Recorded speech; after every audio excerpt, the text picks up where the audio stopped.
Gold, trusted gold buyers. మీరు తాకట్టు పెట్టిన బంగారాన్ని విడిపించి ఈ రోజు ఉన్న మార్కెట్ ధరకు కొనబడను.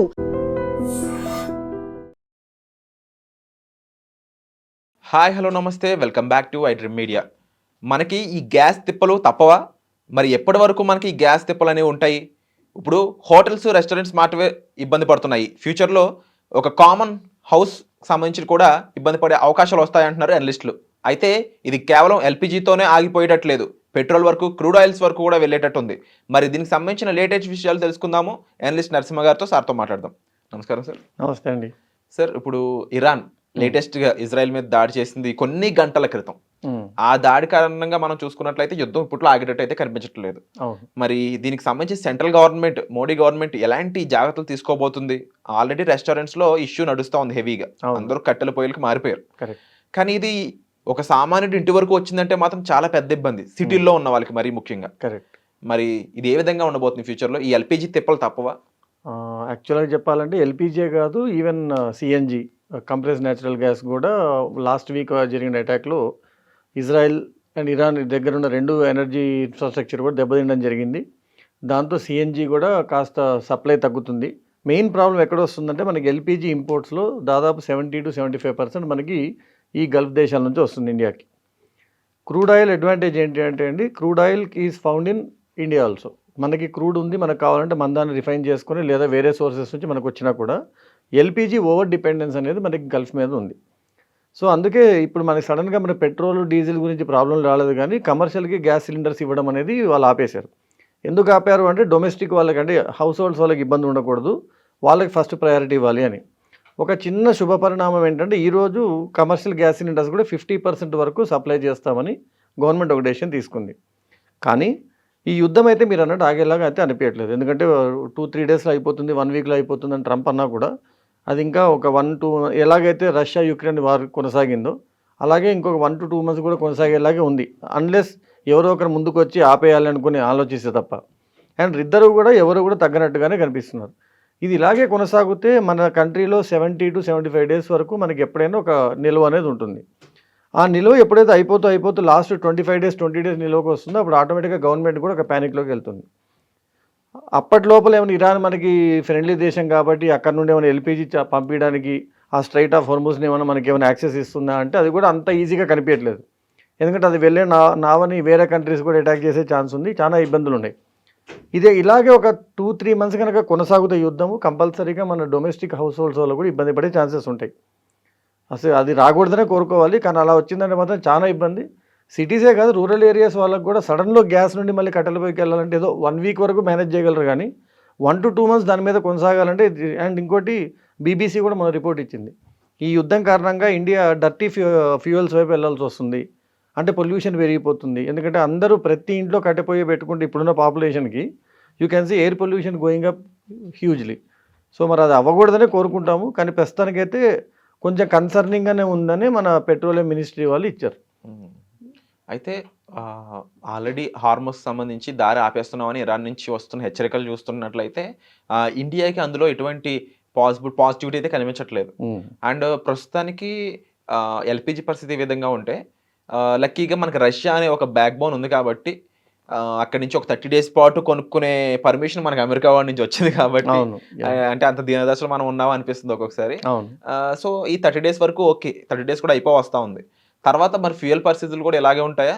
వాటిలో ఏమైనా చేంజెస్ వచ్చే ఛాన్స్ ఉందా? ఫ్యూయల్ అప్పుడే అంత ఇబ్బంది రాకపోవచ్చు, ఎందుకంటే మన దగ్గర కూడా as a side fuel refineries ఉన్నాయి, అంటే మన దగ్గర కూడా మనకి బావులు ఉన్నాయి. సో వాటిని రిఫైన్ చేసుకుని, లేదంటే రష్యా నుంచి లేదా అమెరికా నుండి వెనెజువెలాన్ ఆయిల్ తీసుకునే ఛాన్స్ ఏమైనా ఉంటే కూడా క్రూడ్ ఆయిల్ మీద అంత ఈజీగా ఇమీడియట్గా అయితే ఇండియాకి రాదు. ఆల్రెడీ వేరే కంట్రీస్లో చాలా ఇబ్బందులు పడుతున్నారు. Sri Lanka also hiked the prices అని, యూసేజ్ తగ్గిమని జనాలకు చెప్పడము, అలా కొంచెం ఓవర్ డిపెండెన్సీ ఉన్న కంట్రీస్ ఆల్రెడీ ఇబ్బందుల్లో ఉన్నాయి. 20-25% కంటే ఎక్కువనే ప్రైసెస్ పెరిగాయి. లక్కీగా ఇంకా ఇండియా మీద అది కనిపించట్లేదు. ప్రస్తుతానికి డీజిల్ ఒకటి కొంచెం పెంచాలని ఆలోచనలు ఉన్నట్టు చెప్తున్నారు. అది కూడా to reduce the usage basically, ఎందుకంటే మనం ముందస్తు చర్య తీసుకోవాలని. కానీ ఎల్పిజి మాత్రం మొన్న ఒక 2 నావలు వచ్చాయి ఇరాన్ నుండి, వాటి వల్ల ఒక 10 to 15 days ఆఫ్ నిల్వ పెరిగింది. అండ్ మన లోకల్ ఎవరైతే ఎల్పిజి ప్రొడ్యూసర్స్ ఉన్నారో వాళ్ళు ఒక 36 to 40% ప్రొడక్షన్ పెంచారు ఇండియాలో కూడా. దానివల్ల ఇప్పుడు కమర్షియల్గా ఒక 50% ఇస్తున్నారు. కానీ ఇది ఎన్ని రోజులు? ఎందుకంటే మన మేజర్ 80% ఆఫ్ ఇంపోర్ట్స్ ఎక్కడి నుంచి రావాలో ఆ దారి మూసేయబడినప్పుడు ఈ 20%తో దేశం ఎన్ని రోజులు నడవగలుగుతుంది? ఈవెన్ ఇక్కడ మన దగ్గర ఉన్న ఇన్హౌస్ ఒక 40% పెరిగినా సో 75 డేస్ నిల్వ కాస్త 100 రోజులు అవ్వచ్చు. కానీ ఈ 75 డేస్ అయిపోయింది అనుకో మీరు అన్నట్టు, ఓన్లీ 25 డేస్ నిల్వతో ఒక దేశం గ్యారంటీగా హ్యాపీగా ఉండదు. ఎందుకంటే వాళ్ళ టెన్షన్ వాళ్ళకు ఉంటుంది. సో కంపల్సరీగా ఇప్పుడు వాళ్ళు they are widening the sources, LPG వచ్చే సోర్సెస్ని పెంచుతున్నామని చూస్తున్నారు. కానీ మరి ఎంతమంది సపోర్ట్ చేస్తారు? ఇంకా ప్రస్తుతానికి అయితే పాజిటివ్ న్యూస్ అయితే రాలేదు. మరి ఈ ప్యానిక్ జరగాల్సినంత అవసరం లేదు, ఎందుకంటే ఇంకొంచెం టైం ఉంది కాబట్టి. అయితే మనకి యూఎస్ నుంచి వెనుజులా సంబంధించిన ఆయిల్ అంటున్నారు కదా, వాడు అయితే మనకి కొంచెం డిస్కౌంట్లో అయితే ఇచ్చే ఛాన్స్ లేదు. లేదు. సో ఆల్రెడీ రష్యా కూడా మనకి డిస్కౌంట్ ఇవ్వట్లేదు. ఇవ్వట్లేదు. ఇంతకుముందు ప్రామిస్ చేసిన డిస్కౌంట్ కూడా ఇప్పుడు ఇవ్వట్లేదు. Okay. $18 discount also is not giving. Iran కూడా ఈ హోర్ముజ్ స్ట్రైట్ నుండి ఏదైనా నావా వెళ్ళాలంటే టోల్ గేట్ లాగా is collecting some amount. Okay. So that is also giving revenue to Iran అని చెప్పి పీపుల్ ఆర్ సేయింగ్. అంటే ఒక్కొక్క నావ వెళ్ళడానికి 18 to 19 crores of Indian rupee worth money కట్టాలి టోల్ గేట్ లాగా, ఎందుకంటే వాడు పర్మిషన్ ఇస్తేనే నావ వెళ్తుంది కాబట్టి. So that doesn't really bother, ఎందుకంటే 18 crores కట్టడం అనేది పెద్ద ప్రాబ్లం కాదు. కానీ ఎన్ని రోజులు ఈ యుద్ధం ఎంతవరకు వెళ్తుంది? ఇరాన్ వేరే వాళ్ళ చేతికి వెళ్ళిపోయి వాళ్ళు మనకు అసలు సపోర్ట్ చేస్తారా రేపొద్దున? లేదు ఇరానే అసలు ఈ హర్ముజ్ని కంప్లీట్గా క్లోజ్ చేయాలని నేను డెసిషన్ తీసుకుంటుందా? ఈ యుద్ధంలో ఎందుకంటే మనం న్యూట్రల్గా ఉన్నాం, మన ఇజ్రాయెల్కి సపోర్ట్ చేయట్లేదు, ఇరాన్కి సపోర్ట్ చేయట్లేదు. గెలిచాక వాళ్ళు మనకి మళ్ళీ మన మాట వింటారా? అది కూడా గ్యారంటీ లేదు. సో వింటారని మనం ఆశిద్దాం, ఎందుకంటే ఇప్పటివరకు ఇండియాతో ఎవరైతే పోరాటం పెట్టుకోలేదు కాబట్టి. కాకపోతే కాస్త కన్సర్నింగ్ సిచ్యువేషనే. గవర్నమెంట్ కూడా లాస్ట్ వీక్ నుంచి అదే చెప్తుంది, వీ హ్యావ్ కన్సర్న్స్. అంటే కాస్త ఇబ్బందికర సిచ్యువేషన్స్ ఉన్నాయి, కానీ ప్యానిక్ అయితే అవసరం లేదని చెప్తున్నారు. అంటే ఇజ్రాయెల్ అనే దేశం చూస్తున్నట్లయితే ట్రంప్ అక్కడికి వెళ్తున్నాడు, మోడీ వెళ్తున్నారు, మిగిలిన దేశాల ప్రతినిధులు వెళ్తున్నారు. వెళ్ళడమే కాకుండా అక్కడ ఉన్న ఆచారాలనే పాటిస్తూ ఉన్నారు. అక్కడ ఇచ్చే రెస్పెక్ట్ చూస్తుంటే అసలు యాక్చువల్ గేమ్ ప్లేయర్ అంతా కూడా మన ఎవరైనా నెతాన్యాహు గారిలా కనిపిస్తా ఉన్నారు. అవునవును, కరెక్ట్. ఆయన యుద్ధం పుట్లో అయితే ఆ పెట్టు కనిపించట్లేదు. అవును, దట్టు మేము ప్రిపేర్డ్ గా ఉన్నాము ఇంకొన్ని సంవత్సరాలకు కూడా అన్నట్టు ఆయన చెప్తా ఉన్నారు. అంటే దే ఆర్ మిలిటరీలీ బిట్, అంటే ఆర్మ్ ఫోర్స్ ప్రకారం కాకుండా డిఫెన్స్ పరికరాల ప్రకారం they are very advanced. Usually ఏ దేశమైనా సరే ఇంతకాలం యుద్ధం చేస్తే నష్టపోవడంలో కూడా చాలా వరకు స్కోప్ ఎక్కువ ఉంటుంది. మన పక్క దేశాలు నష్టపోతున్నప్పుడు ఇజ్రాయెల్ ఇరాన్ మాత్రం ఎందుకు ఇంకా తగ్గట్లేదు? అది యాక్చువల్గా అయితే ఇజ్రాయెల్ ఇరాన్కి నష్టం అయితే ఉండదు అని గ్యారంటీ లేదు, వాళ్ళకు నష్టం ఉంటుంది. కాకపోతే వాళ్ళిద్దరూ ఎంత పంతానికి వెళ్ళిపోయారంటే ట్రంప్ రేపొద్దున యుద్ధం ఆపుదామని ఇజ్రాయెల్ ఆపుతలేదో గ్యారంటీ లేకుండా పోయింది. ఎందుకంటే ఇరాన్ లొంగిపోతుంది అనే ఉద్దేశంతో ఇజ్రాయెల్ స్టార్ట్ చేశారు.